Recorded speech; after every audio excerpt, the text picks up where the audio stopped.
अरे हाँ भाई साकिब अल हसन सुसरी के फटफटिए, अब पता लगेगा तुम्हारी पलटन में कितनी पावर है। तुम बांग्लादेशियों ने हम पाकिस्तानियों से सीरीज जीत के तो इस बाबर की नाक पूरी दुनिया में कटवा ही दी, लेकिन तुम्हारी उस जीत के जुनून का अब पता चलेगा जब तुम्हारा इंडिया के खिलाफ असली मर्दों से सामना होगा। अगर तुमने इनको भी इनके घर में घुसकर ऐसे ही धो दिया तो फिर हम मान जाएंगे भाई तुम्हारी टीम तगड़ी थी, वरना भाई हमारे खिलाफ भी तुम्हारा बस तुक्का ही लगा था। अरे बात सुनो भाई बबरुआ, मर्द तो मर्द होता है, ये असली नकली वाली बात तुमसे ही सुनी। और रही बात जीत की, हमें कोई फर्क नहीं पड़ता भाई, सामने इंडिया है या पाकिस्तान, हमारा तो भाई एक ही मकसद है, हर हाल में फतेह करना है मैदान। जिन इंडिया वालों को तुम असली मर्द बता रहे हो, उनकी धमकी दे के हम बांग्लादेशियों को डरा रहे हो, अरे उनका भी हिसाब किताब हमें अच्छे से मालूम है। ये लोग श्रीलंका के सामने घुटने टेक कर आ रहे हैं। जीता होगा इन्होंने वर्ल्ड कप, लेकिन हम किसी से घबराने वाले नहीं है, उल्ट फेर करना अच्छे से जानते हैं। अरे बबरू, हमारे सामने तुम्हारी तो औकात ही कुछ नहीं, हमारा लोहा तो इंग्लैंड न्यूजीलैंड वाले भी मानते हैं। अरे देख रहे हो भाई रोहित शर्मा, इन बांग्लादेशियों का हमारे खिलाफ तुक्का क्या लग गया, इनकी तो जबान ही बहुत चलने लग गई। भाई कुछ भी करो कैसे भी करो, हमें नहीं पता, इनकी नाक हर हाल में धरती में टिकवानी है। अरे वैसे तो मुझे पता है तुम इनसे बड़ी आसानी से जीत जाओगे, लेकिन भाई सीरीज में तुमने जीतना नहीं, इनकी बिल्कुल अच्छे से रगड़ा पट्टी करनी है, तब कहीं जाकर इस बाबर का बदला पूरा होगा,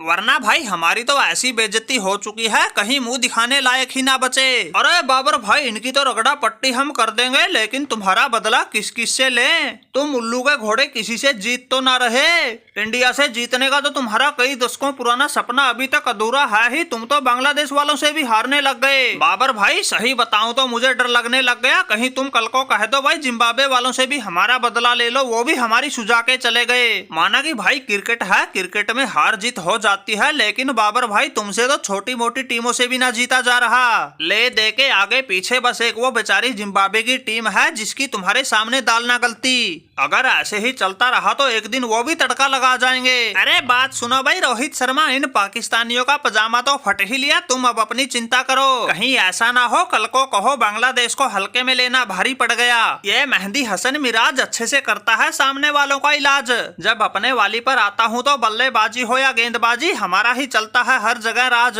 तुम्हारी बातों से तो लग रहा है तुम बांग्लादेश को बिल्कुल कीड़े मकोड़ों की तरह समझ रहे हो, लगता है तुम्हें असली ताकत दिखानी ही पड़ेगी, तब कहीं जाकर तुम्हारी अकल ठिकाने आएगी। यह बांग्लादेशी पलटन पाकिस्तान का बाजा तो पहले ही बजा चुकी है, अब तुम्हें भी पानी पिलाएगी। अरे रुक जा भाई रुक जा मेहंदी हसन मिराज, तुम जैसों का तो हमने अच्छे से कई बार किया है इलाज, एशिया कप के समय तुम्हारी तरह इन पाकिस्तानियों को भी ऐसे ही हुई थी खाज, तुम्हारी तरह ये भी बात बात पर कह रहे थे एक बार हमसे टकरा कर तो देखो, हम ये कर देंगे वो कर देंगे। इनकी ऐसी डफली बजाई थी, उस दिन से लेकर आज तक बस जीत के सपने ही देख रहे हैं, लेकिन जीत इनको सपने में भी नसीब ना हो रही। लगता है वही हाल तुम्हारा करना पड़ेगा, तब कहीं जाकर तुम्हारे कदम जमीन पर टिकेंगे, वरना तुम तो ऐसे हवा में उड़ रहे हो, अपनी औकात ही भूल गए। अरे रोहित भाई, माना कि तुम्हारे घर पे सीरीज हो रही है, लेकिन ज्यादा हवाबाजी करने की जरूरत ना है, 19 तारीख से ही पहला मैच शुरू है, इसमें ज्यादा दिन भी नहीं बचे, किसकी बाजुओं में कितना है दम, और हम बांग्लादेशी तो किसी भी मामले में नहीं है तुमसे कम, इसलिए भाई अपनी जुबान पे थोड़ी लगाम लगाइए, जो दमखम है वो मैदान में दिखाइए। अगर ऐसे जुबान लड़ाने से मैच जीते जाते तो ये बाबर किसी को एक भी मैच ना जीतने दे, जीतने के लिए तो भाई पूरा एडी चोटी का जोर लगाना पड़ता है, तब कहीं जाकर जीत पाले में आती है, और ये बाबर जैसे तो ऐसे लोग हैं जिनकी इनके घर में ही नाक कट जाती है।